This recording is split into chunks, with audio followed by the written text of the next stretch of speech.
Were there really female U.S. Marshals in 1923? 1923's Marshal Mamie Fawcett raises an interesting question about U.S. history, which is whether female U.S. Marshals actually existed in this time period. Taylor Sheridan's Yellowstone franchise may be rooted in real-world ideas and political stances, but the writer/producer has been known to take his creative liberties to suit a more dramatic narrative. It's television, after all, and no one is expecting total accuracy. The unrealistic aspects are part of what makes Sheridan's television so entertaining. Actress Jennifer Carpenter, Dexter, White Chicks, joined 1923's Season 2 cast as Marshal Mamie Fawcett, a law enforcement officer in West Texas. She's become an ally to some of our heroes, though 1923 Season 2, Episode 5, saw her pick up Spencer Dutton, believing him to be part of the ongoing hunt for Tiana Rainwater.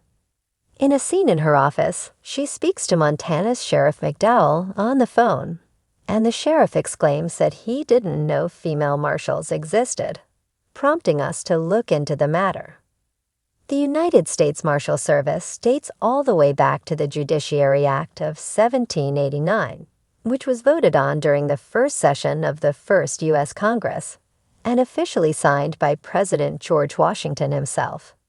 U.S. Marshals fulfill a specific service, finding and arresting federal suspects. While it took quite a while for women to become part of this service, it happened long before 1923, when lawyer Phoebe Couzens was appointed to the U.S. Marshal Service. In 1884, John Couzens became a U.S. Marshal in Missouri, and Phoebe was one of his deputies. Following his death in 1887, she took over the role for 2 months, becoming the first woman to hold the position before she was replaced. Word of this event likely wouldn't have spread around the country, especially not all the way to Montana, due to how brief it was. Still, it set a precedent for women, and it's believable that 4 decades later, Mamie Fawcett might have the job, but McDowell still wouldn't know about it. Mamie Fawcett is an interesting character in 1923, offering a law enforcement officer in the midst of the ruthless hunt for Tiana Rainwater. Marshal Kent and Father Renaud are vicious and seem like characters straight out of a Cormac McCarthy novel, so it's vital to have someone strong to balance them out. After 1923 Season 2, Episode 5's cliffhanger ending, Fawcett might be more critical than ever in a bloodbath follow-up, 1923's penultimate episode. In the dusty plains and sprawling towns of America in 1923, the image of a U.S. Marshal often conjured up a rugged, mustachioed man, wearing a star and wielding a 6-shooter. But was there ever a woman standing among them, upholding the law in the same way? The answer, while complicated, is more fascinating than the myth of the Wild West itself. The U.S. Marshal Service, established in 1789, is the oldest federal law enforcement agency in the United States. Throughout its early years, it was an overwhelmingly male-dominated institution, reflective of the broader societal constraints that limited women's roles in law enforcement and other positions of power. However, despite the barriers, some women did, in fact, serve as U.S. Marshals, or at least in roles associated with the service, before and during the 1920s. The Trailblazers before 1923. To understand the presence of female U.S. Marshals in 1923, one must look to their early predecessors. The first known female U.S. Marshal was Phoebe Couzens, appointed in 1878 as the interim U.S. Marshal for the Eastern District of Missouri after her father's passing. Though she was short-lived in the role, Couzens paved the way for future women in law enforcement. By the early 20th century, women were slowly beginning to break into the ranks of law enforcement, though mostly in roles deemed appropriate for their gender, such as jail matrons or deputy positions focusing on handling female prisoners. Still, the presence of women in these capacities suggested that they were capable of enforcing the law, even if their opportunities were limited.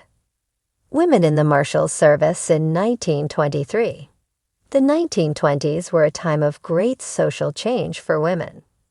With the passage of the 19th Amendment in 1920, granting women the right to vote, their roles in politics and public service began to shift. However, this progress did not immediately translate into an influx of female U.S. Marshals. Official records from the time indicate that while women did serve in auxiliary roles, very few, if any, were officially appointed as full-fledged U.S. Marshals in 1923. That being said, there were female deputy U.S. Marshals working in various regions. These women often handled duties considered too sensitive for men, such as transporting female prisoners or investigating cases involving women and children. Though they may not have had the same authority as their male counterparts, their presence was undeniable. A world on the brink of change. While 1923 did not see a large number of female U.S. Marshals, the decade itself was a stepping stone toward the broader inclusion of women in federal law enforcement. The Prohibition era, which began in 1920, created an increasing need for law enforcement officers who could navigate speakeasies and crime rings that often included female criminals. Women in law enforcement, including those working with the U.S. Marshals Service, played a crucial role in investigating bootlegging operations and arresting key figures. One such woman was Frances Keating, who worked as a deputy marshal in Chicago during the 1920s. While not a full U.S. Marshal, she gained notoriety for her ability to go undercover in speakeasies, gathering intelligence, and making arrests that many of her male counterparts could not.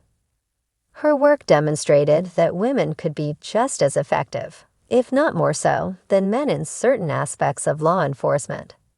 The impact of female law enforcers.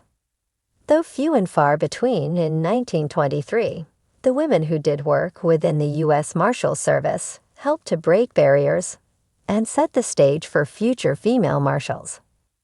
Their persistence challenged traditional notions of who could uphold the law and demonstrated that gender was not a determining factor in one's ability to serve justice. The continued presence of women in law enforcement roles, even if limited, eventually led to the official appointment of female U.S. Marshals. In 1971, Catherine S. Moyer became the first woman to serve as a U.S. Marshal since Phoebe Couzens. Today, female U.S. Marshals serve across the country, their presence normalized in a profession once thought to be exclusively male. Conclusion. So, were there really female U.S. Marshals in 1923? The answer is nuanced. While there may not have been many, if any, full-fledged female U.S. Marshals at that time, women were undoubtedly working in the service as deputies and investigators, proving their capabilities and paving the way for future generations. Their contributions, though often overlooked, were crucial to the evolving landscape of American law enforcement. As history has shown, the badges they wore were not just symbols of authority, but of perseverance in the face of societal limitations.